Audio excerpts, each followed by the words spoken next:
A beautiful morning at the Bronx Zoo suddenly turns into a nightmare. A scream tears through the quiet air, and a 500-pound gorilla breaks out of his enclosure. Visitors run in panic. Security guards raise tranquilizer rifles, and everyone prepares for the worst-case scenario. But in the midst of the chaos, a frail old man in a wheelchair does the unimaginable. He doesn't run. He moves straight toward the aggressive animal, holding out his hand as if to greet an old friend. Is this an act of madness, or the secret of a bond long forgotten? A July morning at the Bronx Zoo began with absolute peace. The golden sunlight filtered through the tree canopy, landing on the lush green lawns. The chirping of birds blended with the innocent laughter of children eating ice cream by the fountain.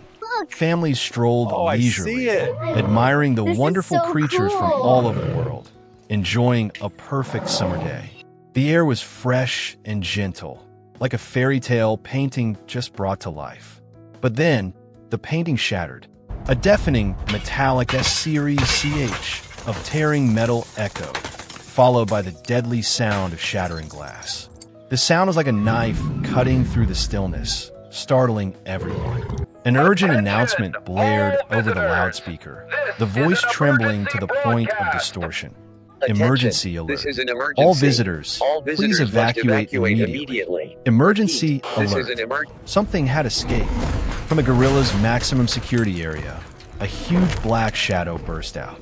It was Keto, a 500-pound silverback gorilla, his eyes blazing with fury.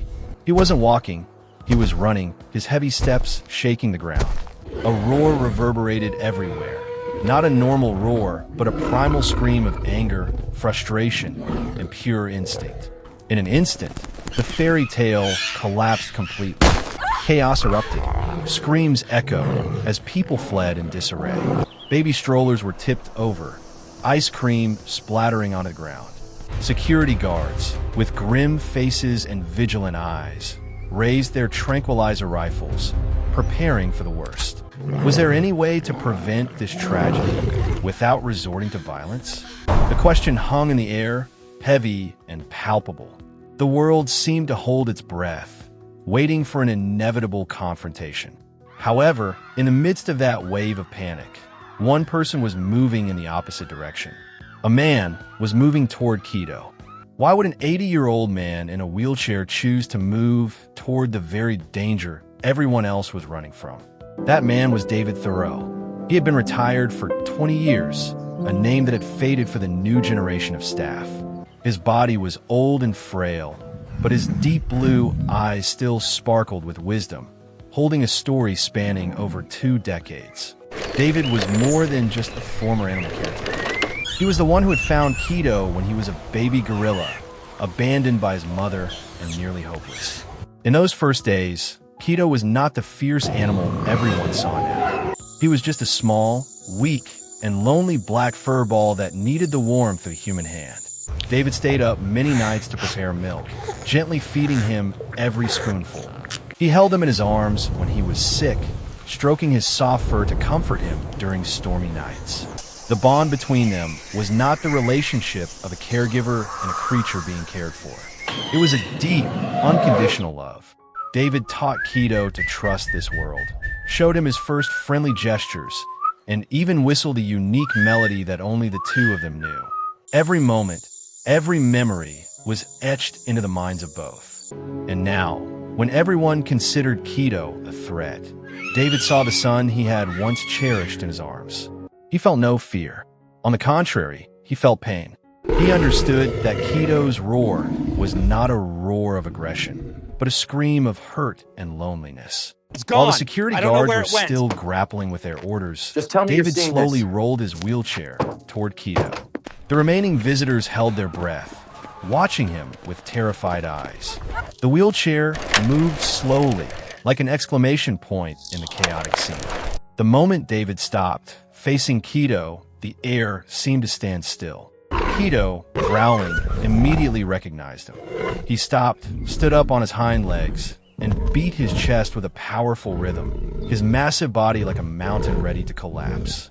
The security guards' fingers were on their triggers, holding their breath, and waiting for the animal's next move. A light flickered in David's eyes. There was no more panic from the crowd, no more blaring sirens. At that moment, it was just him and Keto, a private space created in the midst of the disaster. Could a small gesture neutralize a crisis that force couldn't solve? Facing the animal in an attack stance, David showed no fear.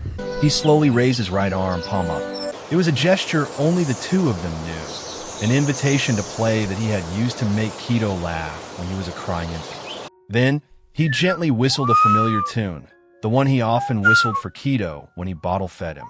In that instant, everything seemed to stop. Keto, just a few feet away, froze.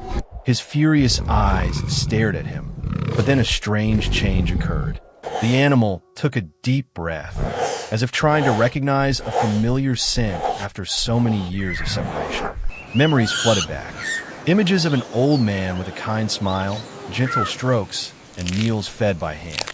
The fiery look in Keto's eyes softened, the light of anger replaced by another, warmer, more nostalgic light.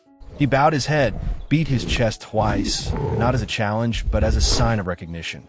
A deep rumble escaped his throat, no longer a furious roar, but a familiar, intimate sound. Tears streamed down David's wrinkled cheeks. In the midst of chaos and danger, he had found his old friend. He reached out, gently stroking Keto's huge head, talking to him like a long-lost son. "Daddy's here, son. You're home now, Keto." The security guards, veterinarians, and the crowd watching were all stunned, their eyes wide with disbelief. No one could believe what they were seeing.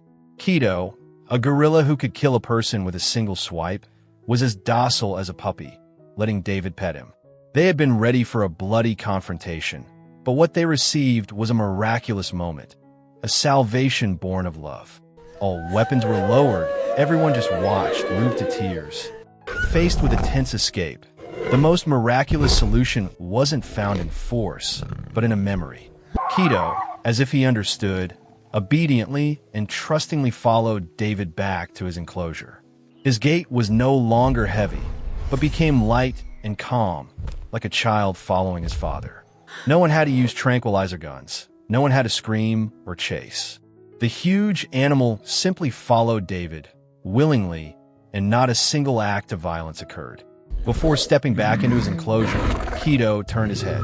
His gaze toward David was not the blank stare of an animal, but one filled with affection, gratitude, and a deep bond. A brief moment, but it became a symbol for all who witnessed it. It was a moment when the animal spoke with his eyes, telling a story of love, trust, and loyalty. The story of Keto and David quickly spread across the world. It became the focus of international media, studied and analyzed by scientists and conservationists. The Bronx Zoo, following the incident, promptly changed its policy, allowing retired keepers with special bonds to continue visiting and interacting with the animals.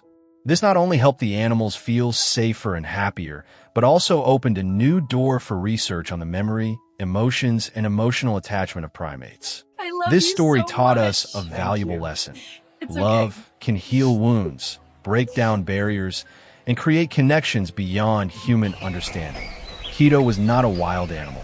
He was simply a lost son, and he found his way home through the love of his father. So, what can a gorilla and an old man teach us about the very nature of love and fear? The story of Keto and David is a reminder that between primal instinct and fear, love is still the most powerful language. We often tend to solve problems with force, imposition, and barriers. But this story shows a different path, a path that goes through empathy, patience, and compassion. We have witnessed the incredible memory and deep emotional connection of gorillas. This is not just a strange phenomenon, but also a scientific proof that love is not a privilege reserved only for humans. It is a powerful biological force, capable of connecting all living creatures on this planet. Think about the people you love, the relationships you cherish. Love is not just something you feel, but something you express through actions, through listening, and through understanding. Just as David did not use a gun, but used love to solve the problem, we can do the same in our lives. It's a gentle solution, but it brings lasting results. If this story moved you, you are not alone. Let us know in the comments what you think about David and Keto's incredible bond. And if you are ready for more stories that will restore your faith in humanity, watch this video next. Thank you for joining us.